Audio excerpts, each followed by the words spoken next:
We want to thank our host, the University of Texas A&M Law School, for inviting the Fifth Circuit to sit here this week. We are thrilled to meet, I hope, a lot of you over the time, the 3 days that we're here. And again, everybody's been so accommodating and so nice, and we're honored to be here.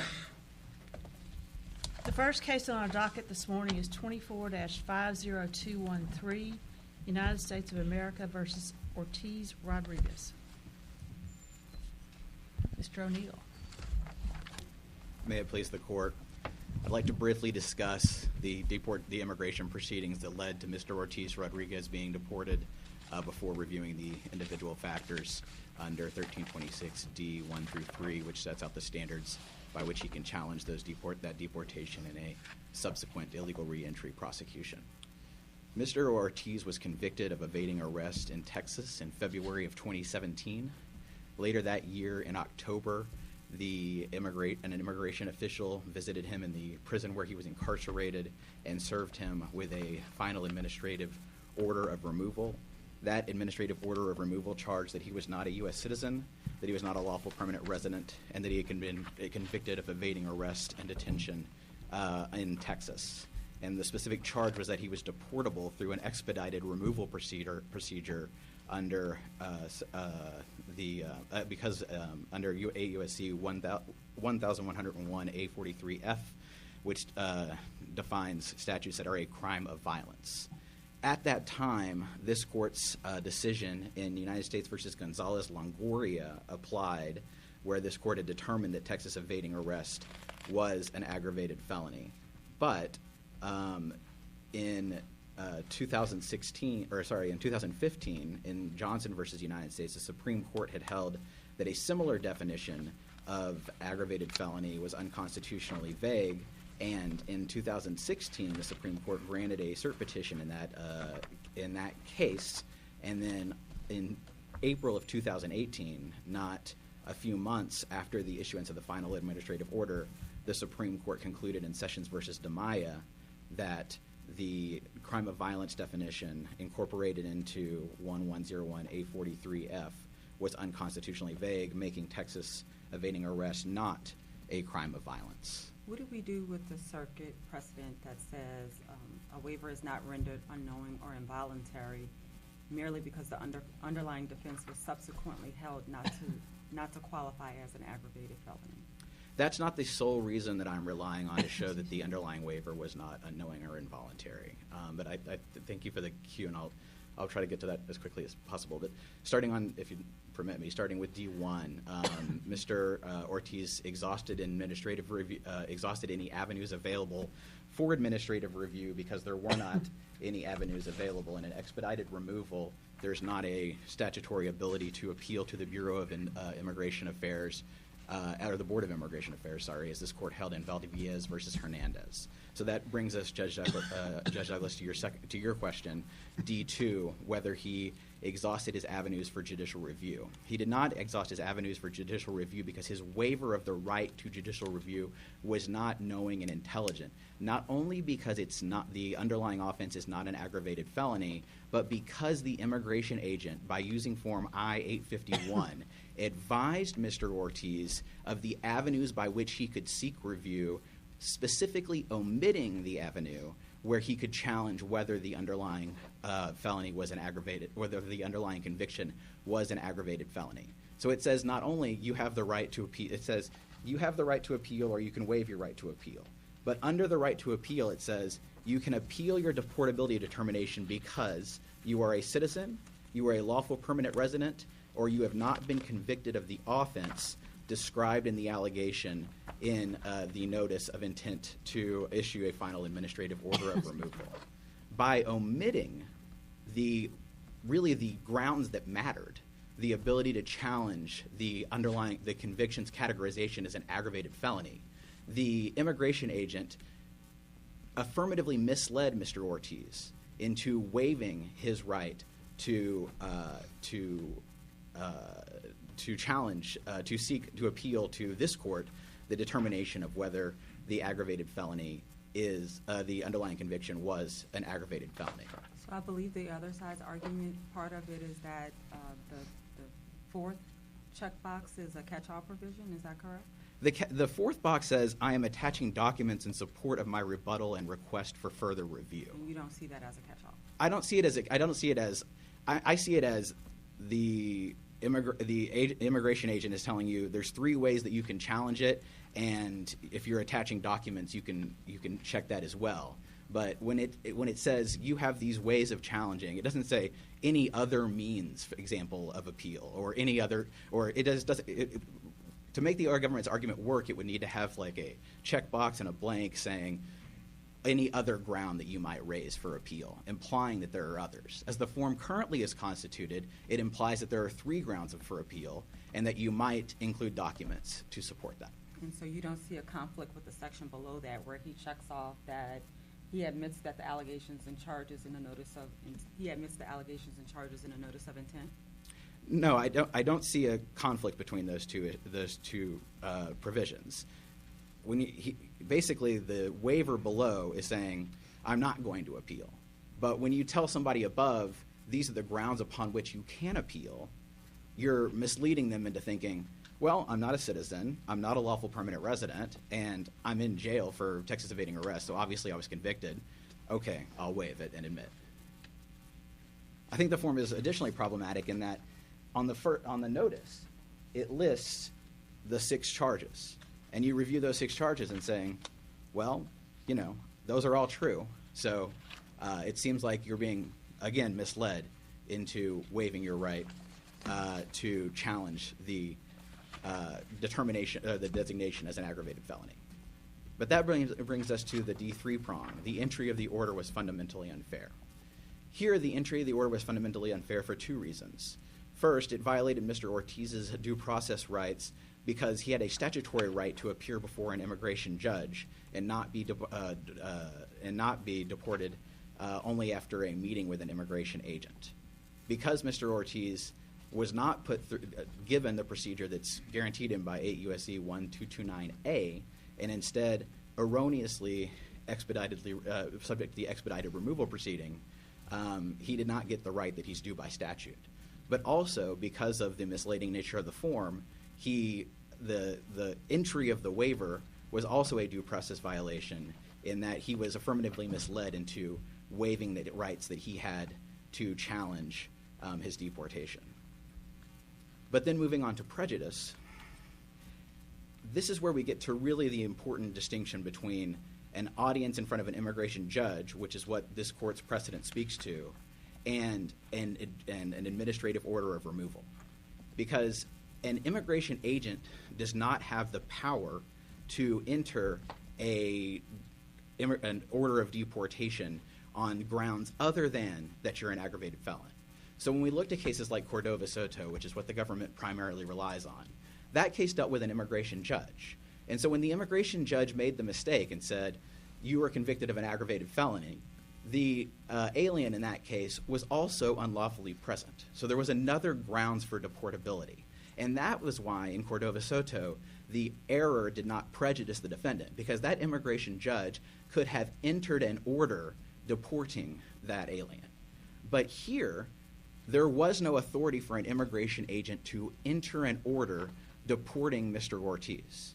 So when 1326 D3 asks us whether the entry of the order was fundamentally unfair, here Mr. Ortiz was prejudiced in a way that people who appear before immigration judges aren't.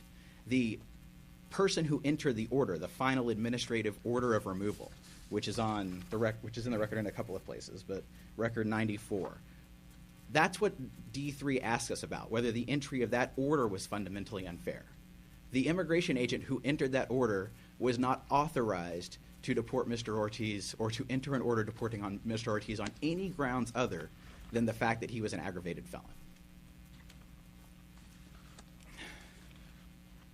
And since I have some additional time, I'll also discuss that that distinction between an audience before an immigration agent and an immigration official is important as well for the inquiry under D2, the denial of judicial review.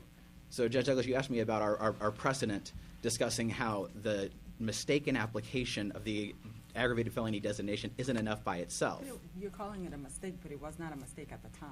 I agree. It wasn't a mistake at the time, and that's one of the government's arguments as well. But the problem with that argument is, and the reason why the Tenth Circuit has the better review, is that, it wasn't considered by this court to be a mistake at the time. It has always been a mistake, right? The law is what it, the law applies retroactively, and when the Supreme Court says that Texas evading arrest is not an aggravated felony, that's not a saying based on an amendment to the statute or a change in what that definition of aggravated felony is. It's a clarification of what the statute has always meant.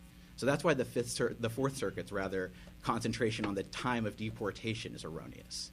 But it's also a bad idea because if we look here, the time of deportation really can hardly be said to matter. Because you're right, it was at the time. But 5 months later, the Supreme Court comes out with Sessions versus DiMaia, which clarifies that it's not an aggravated felony. If Mr. Ortiz had appealed to this court the finding that he's an aggravated felon, his appeal would have certainly been ongoing when the Supreme Court decision came down. So that returns me to why this case is different than Cordova-Soto on the deprivation of judicial review prong. Because on the deprivation of judicial review, in Cordova-Soto, there's no mention of an appeal waiver like this one that says, these are the ways that you can challenge your designation as an aggravated felon. It would be better for the government if it just said, do you want to appeal or do you not want to appeal? But when the government takes the step of saying, do you want to appeal? Here are the ways in which you might appeal, and omits the one where there's a cert petition pending that will resolve that issue in the favor of the defendant, that's when they deprive him of judicial review. Briefly, I'll talk about voluntary departure. Because Mr. Ortiz was subject to a erroneously determined to be an aggravated felon, he was held to be ineligible for a voluntary departure. That would have happened if he had gone before an immigration judge. An immigration judge would have, if we game this out sort of in the prejudice analysis, right? Mr. Ortiz was found to be an aggravated felon. If he hadn't been misled about the fact that he could challenge that designation, that he appeals to this court reverses under the recent decision in Sessions versus DiMaia. He goes back before an immigration judge. That terminates the hearing. He goes back before an immigration agent. Then the CFRs tell the immigration agent, you now terminate the expedited removal procedure, and you refer it to an immigration judge when appropriate. So I don't even think that we get to this step, because the question is whether the entry of the final order of removal was unfair. And once we conclude that the designation of an aggravated felony is erroneous, then the expedited removal procedure, which leads to the entry of the final administrative order, that is done, that terminates. But if the court is inclined to look at whether there's a reasonable probability that he wouldn't have been deported, then the government, that assumes that the immigration agent would determine it's appropriate to refer him to an immigration judge for Section 1229A proceedings. He's then before the immigration judge would have considered him for a voluntary departure, and he would have had a strong argument for voluntary departure. He was brought here as a juvenile. He had no immigration history prior to his expedited removal. He had gone to school in the U.S. He had extensive family ties in the U.S. The government points to his finding of juvenile delinquency. Texas law tells us that that's not a criminal conviction, but also immigration appeals applying the voluntary departure determination have said, we look at all of these factors and that a criminal conviction by itself is not enough to conclude that someone who should not receive an immigration officer's exercise of discretion in granting him a voluntary departure, and certainly he would have been eligible for it. So, quick question. Yes, sir. You don't disagree, do you, that in our circuit, unlike other circuits, the burden of proving the waiver was invalid rests with you and your client, correct? Correct, under this court's recent decision in Hernandez-Velasquez. And because I think the waiver by itself proves that. If we were relying on something else about, his lack of understanding of the waiver or, something to that effect, we would have to put on evidence that, he didn't speak English or, there's some interaction between him and the immigration agent caused him to not understand it. In the 40 seconds you have left,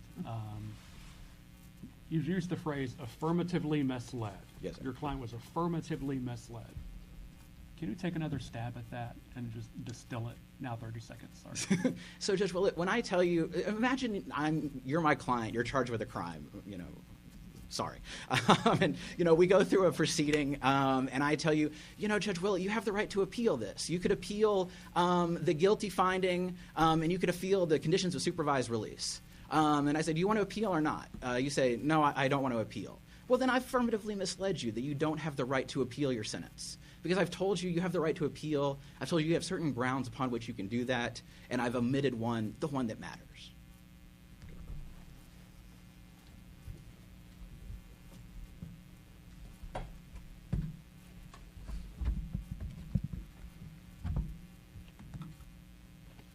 May it please the court, Lauren Tanner Bradley for the United States. In an illegal reentry case, a defendant may collaterally attack a prior removal order under only the narrowest of circumstances. Ortiz cannot meet those circumstances here. First, he fails to show that his prior removal proceedings deprived him of an opportunity for judicial review. Second, he fails to show that this removal order was fundamentally unfair.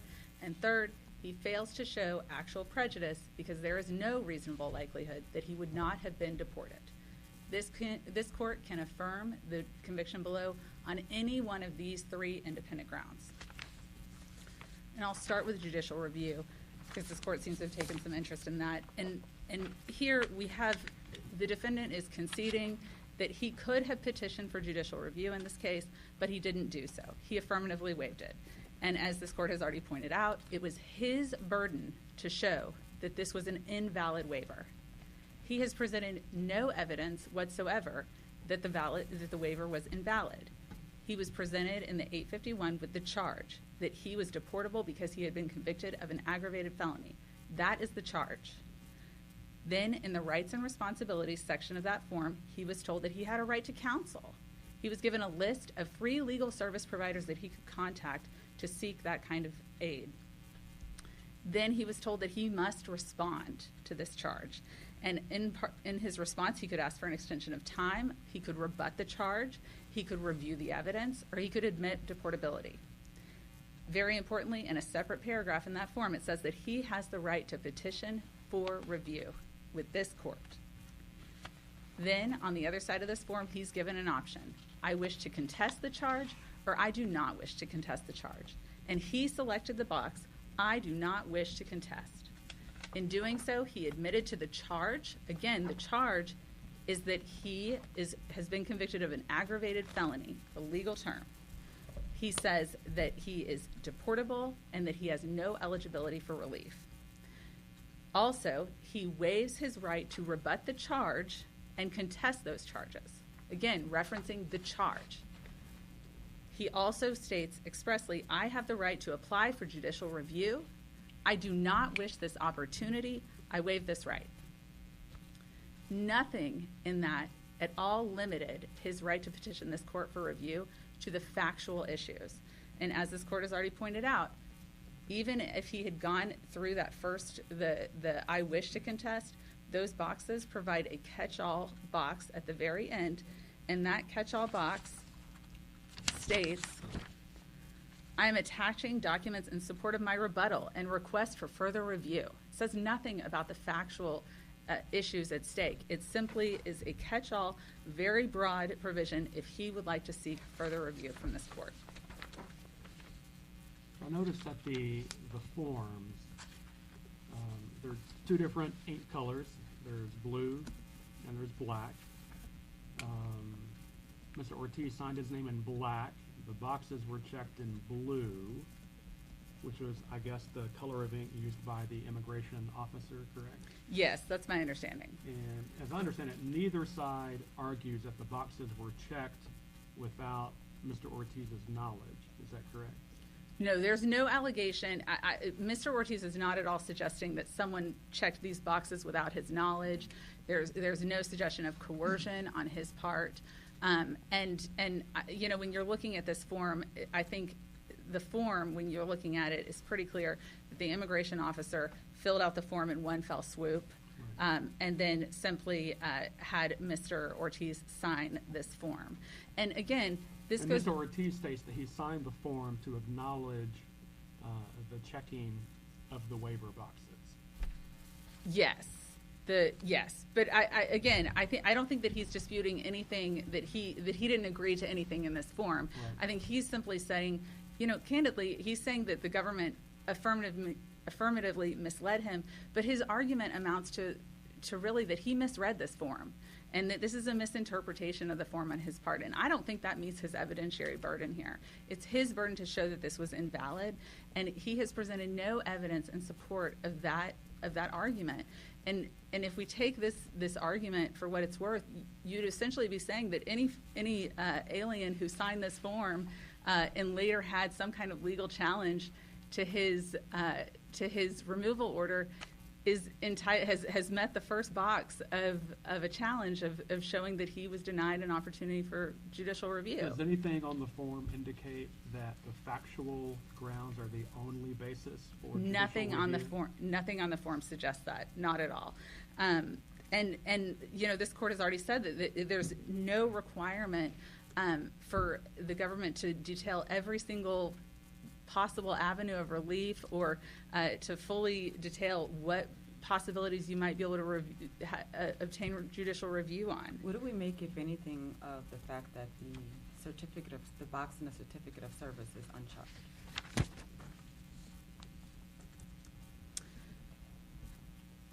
So again, I think that so this is the district court found that this was a valid waiver, and so there's nothing in this form to suggest that was a clearly erroneous finding. The way that you could read this form is essentially that the immigration officer filled it out. He did state that he explained this in English. It's not checked. I don't think there's much to read into that. I don't think that they're contesting that this was served on him, anything to that nature. And how do you respond to opposing counsel's argument that in the section on I wish to contest or request withholding or removal, the fourth checkbox is not a catch-all. It's just a box that alerts the reader that supporting documentation is attached to the form. I just don't think that that's a reasonable interpretation of the form, and even if it were a reasonable interpretation of the form, I don't think they've met their evidentiary burden to show that this renders the waiver invalid. I think that this check-all box provides an opportunity for an individual to say that they're requesting further review and to attach documents in support of that rebuttal. So I'd also like to turn to fundamental fairness. And with respect to fundamental fairness, I think the critical point here is that fundamental fairness is about process. Aliens have a right to a fair proceeding, not necessarily an error-free proceeding. And to satisfy this prong, Ortiz needs to actually show that his due process rights were violated. This court has repeatedly stated that expedited removal proceedings comport with the minimum due process requirements. Those requirements were met here. He was offered an opportunity. He was given notice of his charge. He was given a hearing, and then he was given an opportunity to be heard at that hearing. He simply waived his rights to those proceedings, and candidly, that's the end of this prong. Was he provided with that process? Yes, he was. He has not demonstrated that the process was not available to him. And like this court has already noted, after the fact changes in immigration law, after the fact changes in the interpretation of immigration laws do not render those waivers suddenly invalid and deprive this individual of fundamental fairness. And then I'd like to also turn to... Did you have a prejudice point you were going to make? Yes, I was just going to turn to prejudice, Your Honor. And so with respect to prejudice, this court has made it very clear that to show actual prejudice, a defendant needs to show a reasonable likelihood that he would not have been deported. And it's a substantial showing that he must make. Again, his burden to show this. So how would a defendant in Ortiz's position with the similar criminal record, how would they show actual prejudice? How would they show actual prejudice? Someone with his criminal record, this serious recidivist history, these are serious offenses, very recent criminal history. I haven't seen a case in which an individual like Ortiz has been able to show actual prejudice. And in fact, almost all of the cases within the circuit and outside of it, outside of the Ninth Circuit, find that that this is a very substantial showing that individuals cannot meet based on the subsequent change in the law. And here you have a defendant who, first of all, at the time of these proceedings, he was eligible for removal because he had committed what was considered an aggravated felony at that time. And then on top of that, he is an individual who has no real legal ties to the United States. He has family here, but he has not presented any evidence that those individuals have any kind of legal status. They are not citizens. They are not permanent residents, which is what typically would be considered a positive equity. He also has, this is an individual who was adjudicated delinquent for forcibly raping a 12-year-old. I don't think that works in his favor. He also was currently serving a prison sentence for evading arrest, a very serious and dangerous offense. And, I just don't see how, it's probably the easiest prong to affirm on, honestly, because I don't see how an individual with his circumstances could possibly show that he would not have been deported but for this. And I will just talk about the proceedings and how that would have occurred. The regulations actually say that this shall be converted, where appropriate, to removal proceedings. So even under these circumstances in the regulations, I don't think there's any doubt that he would have still been deportable based on his criminal offenses, and that it would have then led to deportation. Even without the aggravated felony? Yes, because of his criminal history. What section of the law says that he would have been deported no matter? Because of these other. It would have been. It's his criminal history that renders him deportable because of his because he's not presently because he's presently violating the law, and so I believe that's under section 1227A2, and I think it's and I might have to. I'm happy to supplement. What law was he presently violating? Well, so he was currently in prison for having been evading arrest, and that would be a conviction that would render him deportable. It's just the only difference is that it would not be an aggravated felony that would then subject him to expedited removal proceedings. He would then just be under ordinary removal proceedings, and he would have the opportunity to be before an immigration judge. So he's saying had he gone to the immigration judge, he would have gotten the right to appeal. And 5 months later, we'd be looking at I think that's highly speculative. I think that at the time, the law was what it was, and he had the opportunity to appeal that decision at the outset of these expedited removal proceedings. And based on what we heard here today, he had all of the tools at his disposal to make those arguments. If in 2015 the argument, there was Supreme Court precedent to support the argument, then he should have pursued his rights for a petition for judicial review. We want to incentivize defendants to zealously advocate for themselves and to pursue their rights diligently. And this is an individual who simply did not do so. He waived his right, and everything on this record suggests that he did it knowingly and voluntarily and did not wish to further appeal his deportability.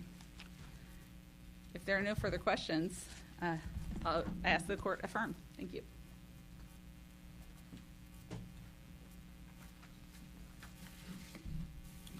The government says I am attaching documents in support of my rebuttal and request for further review is a catch-all. It would not even catch this ground. There are no documents to attach when you challenge the aggravated felony determination. The first page of the waiver, the notice of intent to issue a final administrative order, has all of the relevant information.